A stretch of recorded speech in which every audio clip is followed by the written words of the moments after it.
back to the Pit and Paddock Racing Show for this week's show. NASCAR went to the People's Republic of California, where SVG proved that New Zealand is more than a Middle-earth sheep farm. Oh, they do have a lot of sheep in New Zealand, don't they? I think there's more than people. Oh, is that where the movie Babe, remember about the really smart pig that could herd the sheep? I don't know. Is that where that was filmed? No idea. Okay. Kids movie. I haven't seen that in 20 years. Yeah, I know.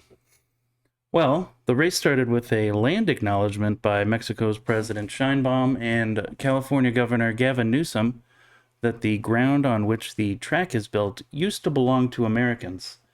Very, very moving ceremony they had there. Yeah, that they always want to do the land acknowledgement because that was followed by an invocation by the California Atheists Association. Very California race. Not sure who they prayed to. Well, the race itself was SVG all the time. He was up 6 seconds by lap 23. It's like watching Max in 2023. In a Red Bull car. Yeah. The last time a Red Bull car's been up by 6 seconds in 2 years. The only time he lost the race, or lost the lead, was when he pitted early before the stage breaks to get the better track position after, which left Ross Chastain winning stage one. It doesn't feel like a big accomplishment when the SVG gives up the lead and you win a stage. It's like, yay, you did it. Here's a sticker. How many points do you get for a stage one? 10. Oh, well, that's not bad. It's a good amount of points. SVG ended up starting stage 2 first because everyone in front of him pitted. Stage 2 ended the same way. Larson stayed out to win the stage this time, but SVG pitted and then got back out and passed Larson to win the stage. God. That's how good he was. Took us until about lap 62 before anything actually happened. That's a lot of laps on a road course. Blaney goes rally racing thanks to Chris Butcher. And then Bubba and Hammy also spun out for some reason. Maybe they were bored. That's when one of the announcers said, "This track is really racy." And I'm thinking, yeah, because it's a racetrack, Steve Letard. Like, oh, very racy. Did he write that one down? This track is racy. It's in the notes. Yeah. Stage 3 started, and how is Bad Luck Busch not crashed yet? Oh, well, just hold on a second here. Before we get to that, there was a lap 54 tire carrier fights brought to you by Little Ty Gibbs hitting Brad K's tire carrier. Oh, I think the Brad's tire carrier's name was Telvin McClurkin. Yeah, he was. Did he play college football from that skit? That sounds like one of those names. Oh, were they Demetrius Metron the third? Telvin McClurkin. That's a fun name. That's a great name. That sounds like what you get when you roast a chicken inside of a duck, inside of a turkey. Is it the McClurkin? Yeah. John Madden always talking about that? John sewed on like 4 extra legs to his turkey. Oh, that's right. Turducken. The turducken. That's pretty close. Well, that brings us with 38 laps to go when the Kyle Busch spin of the race, brought to you by the Pit and Paddock Race Show. I decided to sponsor it for no money, but that would be a good bet to just sponsor every time Kyle Busch crashes. I need to call it the Pit and Paddock Race Show crash. Check out the odds makers on the will Kyle Busch spin out this race. Oh, Polymarket? Yeah, something like that. I haven't looked to see who they're picking to win championships, except Piastri's got like 54% in F1. Well, I'm going to go with McLaren. Is that That one's probably not going to make you any money. And Palou. And yeah. NASCAR is up for anyone because it comes down to one race at the end. It was kind of stupid. Anyway, the last pit cycle took place with 26 laps to go. SVG came out second. Michael McDowell stayed out on strategy with some pretty old tires. And by lap 20, SVG was back into the lead. Lap 15 to go. 15 to go. Cody Ware's tire decided to score a point for the fastest lap of the race. So you got to get the points where you can. Yeah. following that, on the restart, Noah Gragson spun out. How was Kyle Busch not involved in that crash? I'm sure, he probably was. It's either Gragson or Busch, it seems like, always spinning out. Then we had a couple more crashes. Recky Spinhouse involved. John Hunter Nemechek took out Kyle Larson and Ryan Blaney. Good job. Man, all the action they saved up for like 40 laps to go when everyone decided it was time.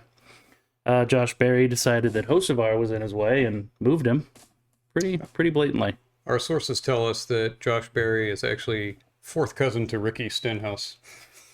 And that's what happened to Hocevar.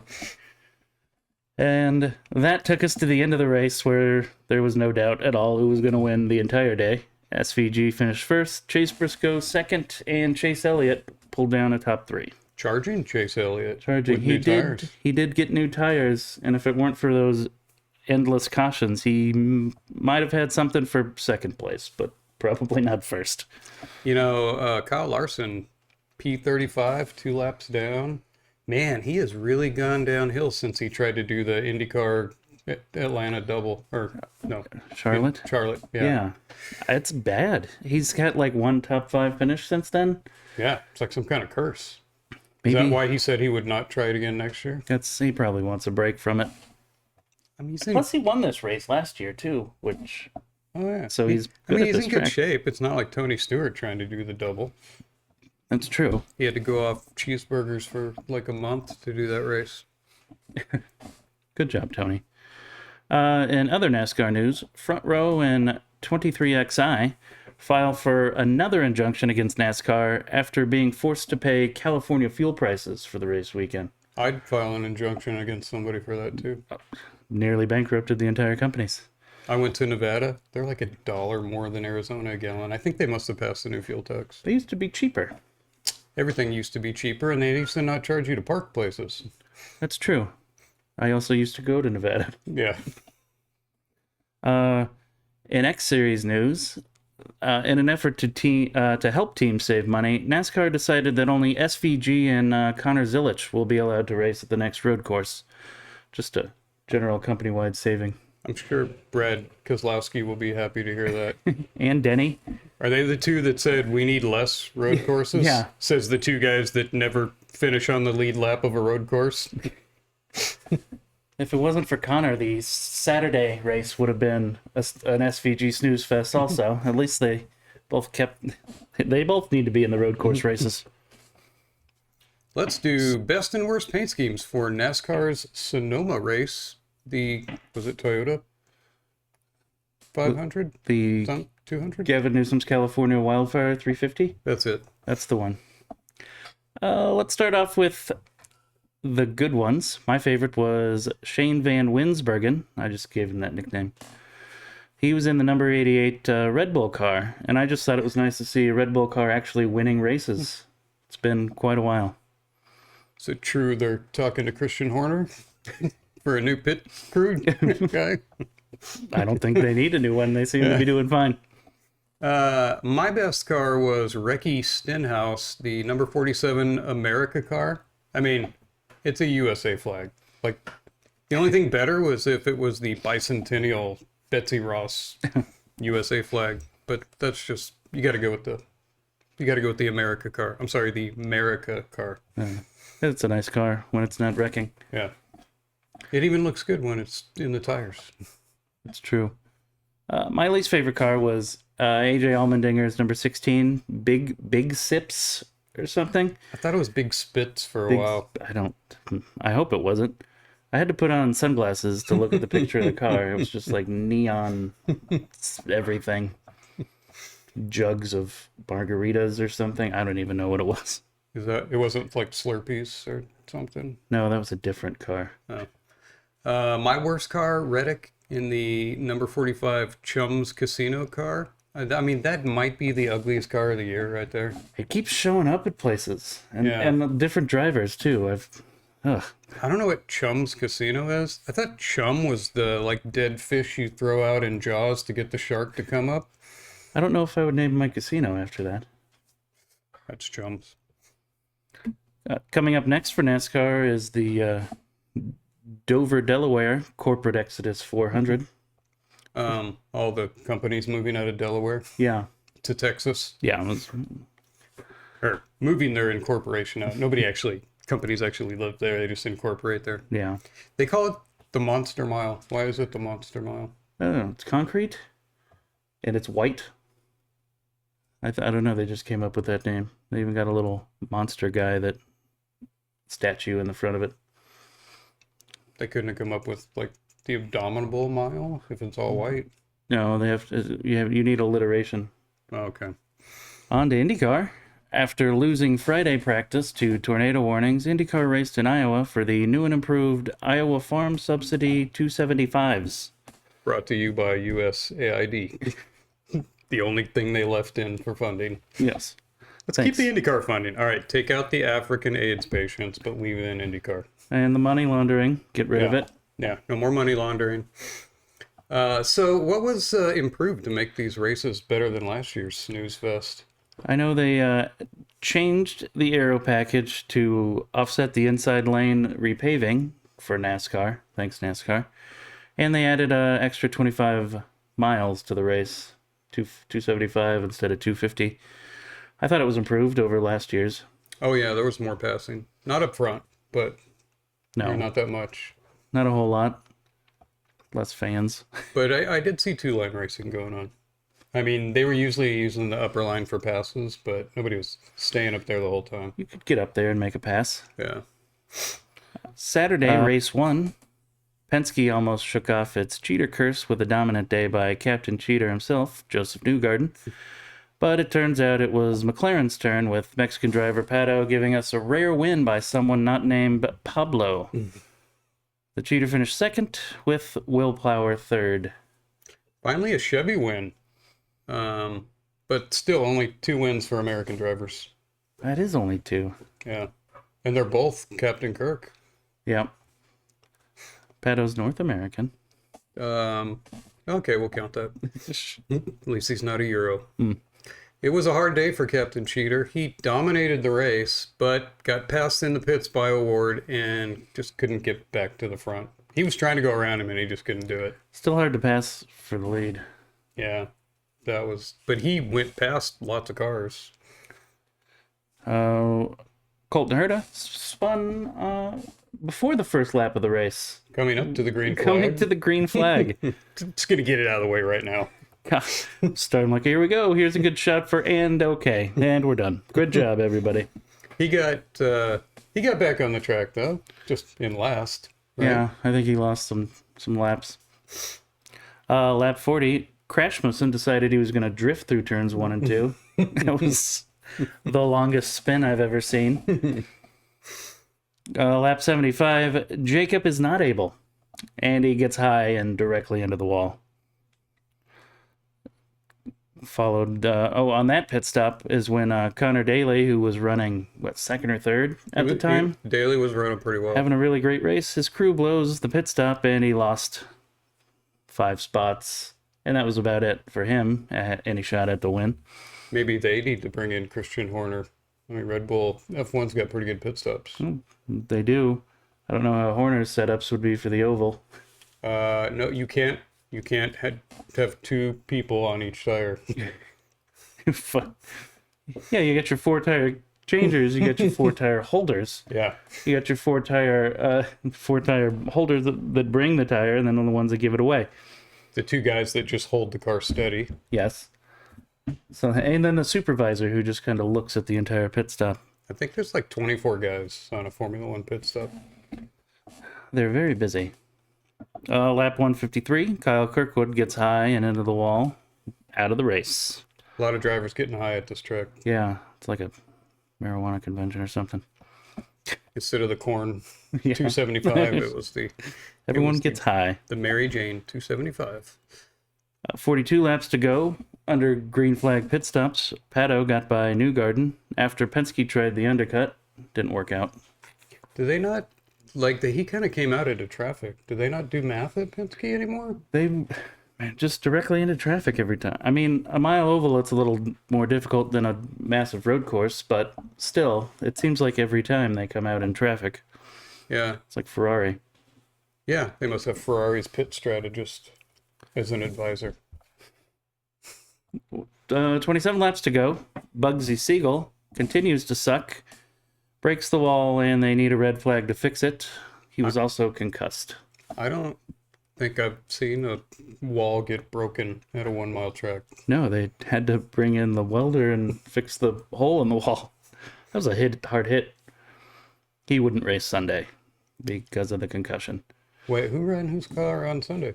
Nobody. I don't understand the IndyCar rules. You can't just be like, hey, someone. Reserve driver? Anyone reserve? Yeah, didn't McLaren hire a reserve driver this year? Yeah. Shouldn't he be there for reserve driving? No in idea. this exact situation? Maybe they didn't have enough backup parts. I don't know. Well, it's stupid. Pato restarted in the lead, but with 13 laps to go, Callum is in a lot of trouble. I'm gonna give Callum Ilott a nickname, Callum Idiot. He does seem to cause a lot of cautions. Idiot. Callum Idiot. Idiot. What was that movie with Steve Martin? L.A. Story? Oh, yeah. The restaurant was Idio. Pato ended up holding off Newgarden for the win. Good for Pato getting a win. Yeah, that's when we saw. I mean, Newgarden was on him. He tried to go around the high side several times, and it just wasn't happening. No. Probably tires a little worn out by then.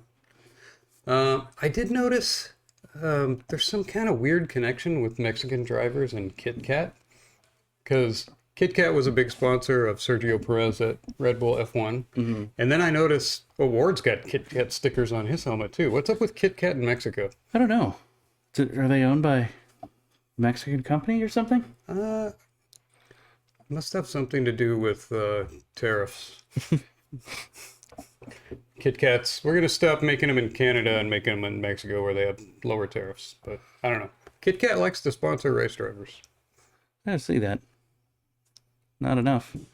Our legacy driver report, Graham Rahal, a very quiet 11th.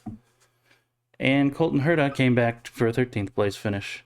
Man, terrible day for legacy drivers. I don't think I heard Graham Rahal mentioned or he was on camera at all, just sort of hanging around.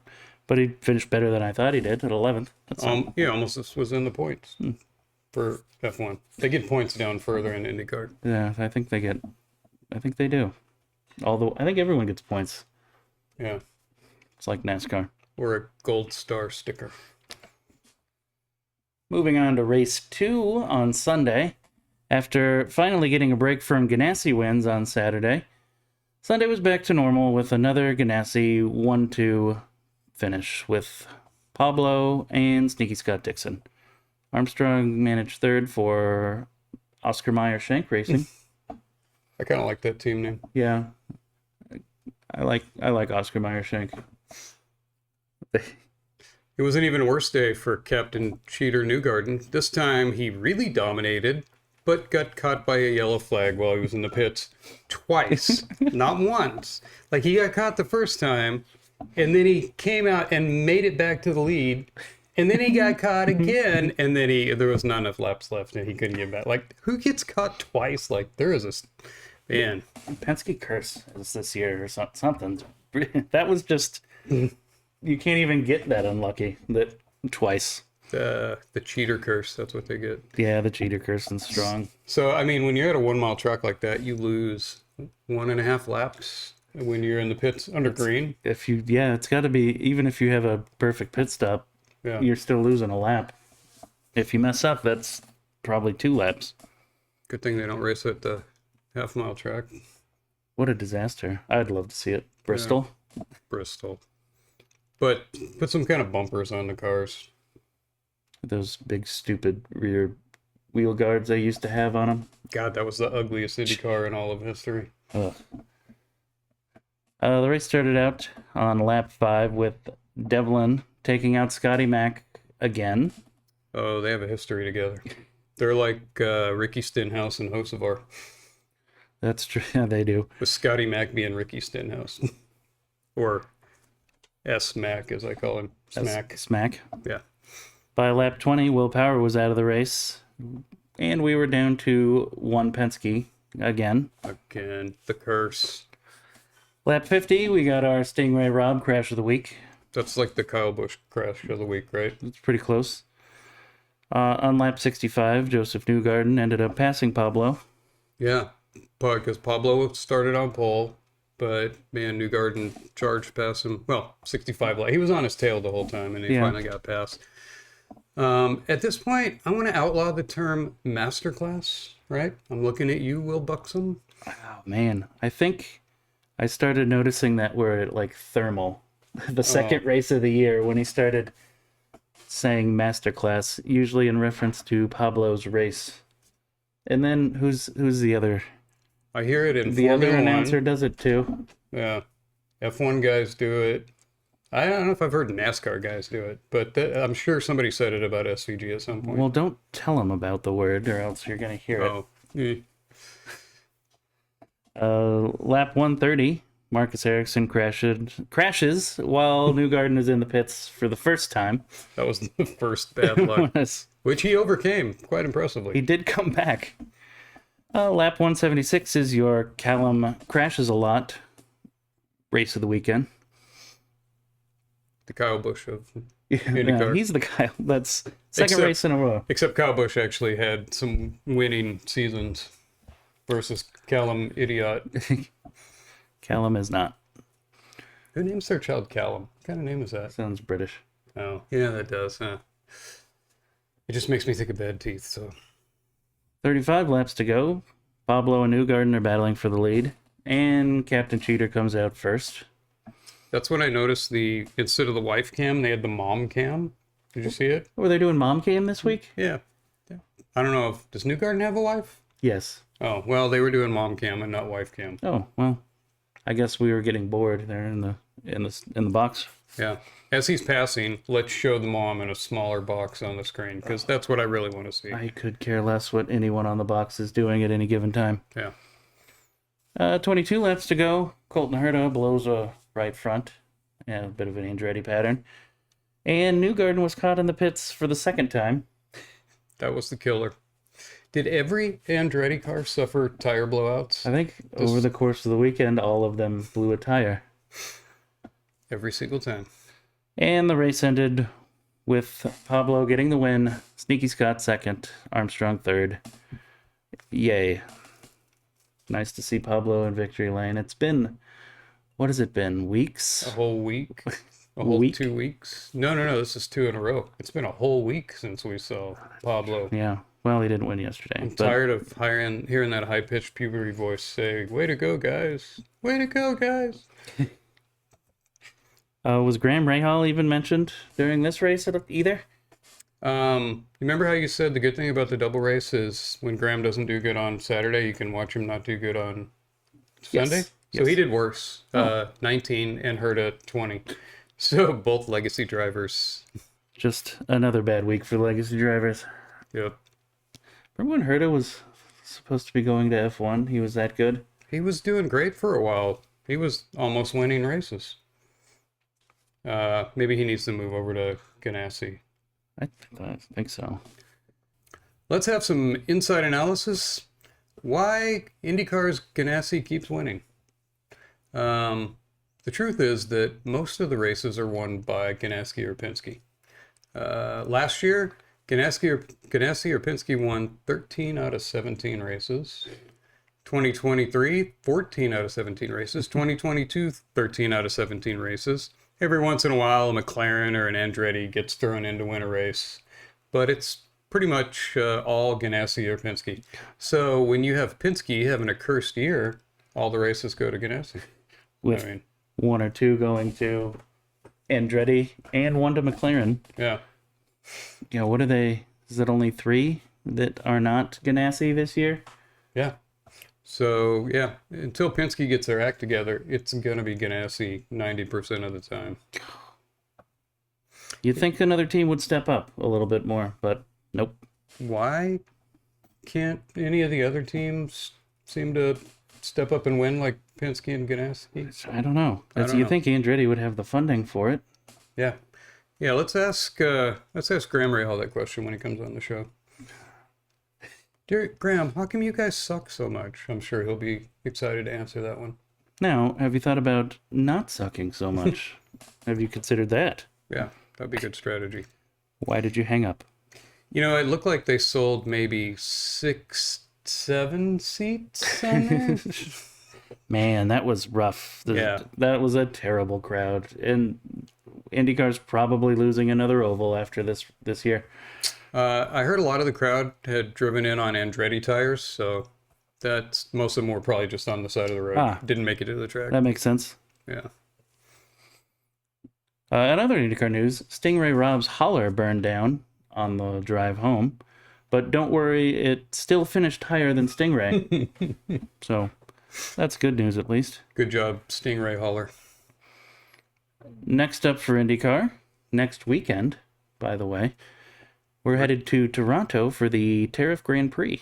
Hey, 3 in a row for IndyCar? 3 in a row. Wow. Plus a doubleheader. That's like 4 in a row. Why do they do all their races in like 2 months and then spread the rest out over 4? Every race is July. Well, I don't know if they're going to be able to handle it. Formula One did not race this weekend, but there was plenty of news. After 20 years and 4 Constructors' Championships, F1's Christian Horner is out at Red Bull. Sad. Yeah, he was left groping for answers as to why he was let go. He was a very hands-on team principal, I think. He always knew how to find that extra grip. Very grippy. The heavy breathing over the team radio has dropped considerably, though. He never put a car in a wind tunnel. He could just feel the curves by hand. The reports say that Horner was fired after the Red Bull founder's family sold 2% of their shares and lost majority status. Our inside sources tell us the 2% shares were bought by Ginger Spice, Horner's wife. And that's when he got fired.